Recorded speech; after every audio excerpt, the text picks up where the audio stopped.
যে প্রাণীকে আমরা আজ মানুষের সবচেয়ে বিশ্বস্ত বন্ধু বলি, তার পূর্বপুরুষ ছিল মানুষের সবচেয়ে বড় শত্রু। হ্যাঁ, কথা বলছি কুকুরের। বিড়ালের পর গৃহপালিত প্রাণী হিসেবে সবচেয়ে জনপ্রিয় হচ্ছে কুকুর। তবে আপনারা কি জানতেন কুকুরের পূর্বপুরুষ হিংস্র নেকড়ে ছিল? যে হিংস্র নেকড়ে হাজার হাজার বছর আগেও মানুষের বসতিতে হানা দিত, গবাদি পশু ছিঁড়ে খেত, সেই নেকড়েরই বংশধর আজ আমাদের কোলে শুয়ে ভৌ ভৌ করে। তাহলে কিভাবে ঘটল এই অবিশ্বাস্য রূপান্তর? চলুন খুঁজে দেখি হিংস্র নেকড়ে থেকে মানুষের বিশ্বস্ত কুকুর হয়ে ওঠার রহস্যময় যাত্রা। হিংস্র নেকড়ে থেকে গৃহপালিত কুকুর হয়ে ওঠার প্রক্রিয়াটি মূলত মানুষের সঙ্গে নেকড়ের সহাবস্থান এবং হাজার হাজার বছর ধরে কৃত্রিম নির্বাচনের মাধ্যমে সম্পূর্ণ হয়েছে। মানুষ যখন শিকারী সংগ্রাহক ছিল, তখন কিছু বুদ্ধিমান ও সুযোগ সন্ধানী নেকড়ে মানুষের আবর্জনা বা উচ্ছিষ্ট থেকে খাবার পেত। এই নেকড়েরা ধীরে ধীরে মানুষের কাছাকাছি আসতে শুরু করে এবং মানুষও তাদের প্রতি আকৃষ্ট হয়।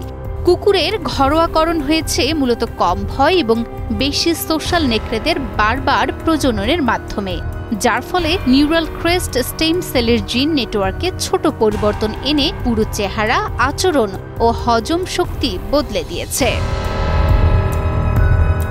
বিজ্ঞানীরা বলছেন, আজ থেকে প্রায় ৬০ মিলিয়ন বছর আগে এশিয়ার জঙ্গলে ঘুরে বেড়ানো ছোট্ট শিকারী মিয়াসিস থেকেই শুরু হয়েছিল এই অবিশ্বাস্য যাত্রা। সময়ের স্রোতে এগিয়ে ৩০ থেকে ৪০ মিলিয়ন বছর আগে মিয়াসিস রূপ নেয় কায়োনোডিকটিসে, যা দেখতে ছিল বর্তমান নেকড়ের মতো। এরপর লাখো বছরের বিবর্তনের নাটকীয় বাঁকে এই প্রজাতি ভাগ হয়ে ছড়িয়ে পড়ে ২ মহাদেশে। ইউরেশিয়ায় থাকা টমাসচাসের বংশধর হয়েই জন্ম নেয় নেকড়ে, শিয়াল আর কুকুর। একটি নেকড়ে একটু কম ভয় পায়, একটু কম আক্রমণাত্মক। তারাই ধীরে ধীরে মানুষের ফেলে দেয়া হাড় মাংস খেতে শুরু করে। হিরন আরও মিনারেল ওয়াটার মাত্র ৫০ পয়সায় প্রতি লিটার। মানুষও বুঝতে পারে এই কম হিংস্র নেকড়েগুলোকে কাছে রাখলে শত্রু নেকড়ে বা অন্য হিংস্র প্রাণী থেকে সতর্কতা পাওয়া যায়। এভাবেই শুরু হয় প্রাকৃতিক নির্বাচন আর মানুষের কৃত্রিম নির্বাচনের দারুণ খেলা।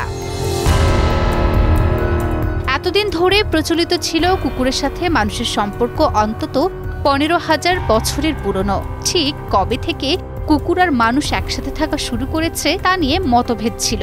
তবে ২০১৫ সালে সুইডিশ জিন তত্ত্ববিদ পন্টাস স্কোগলুন্ড সাইবেরিয়ায় পাওয়া নেকড়ের ফসিলের জিনের উপর গবেষণা করে দেখিয়েছেন, কুকুরের পূর্বপুরুষদের শিকারের সঙ্গী হিসেবে প্রায় ৩৬,০০০ বছর থেকে ৪০,০০০ বছর আগে থেকে ব্যবহার করা হতো।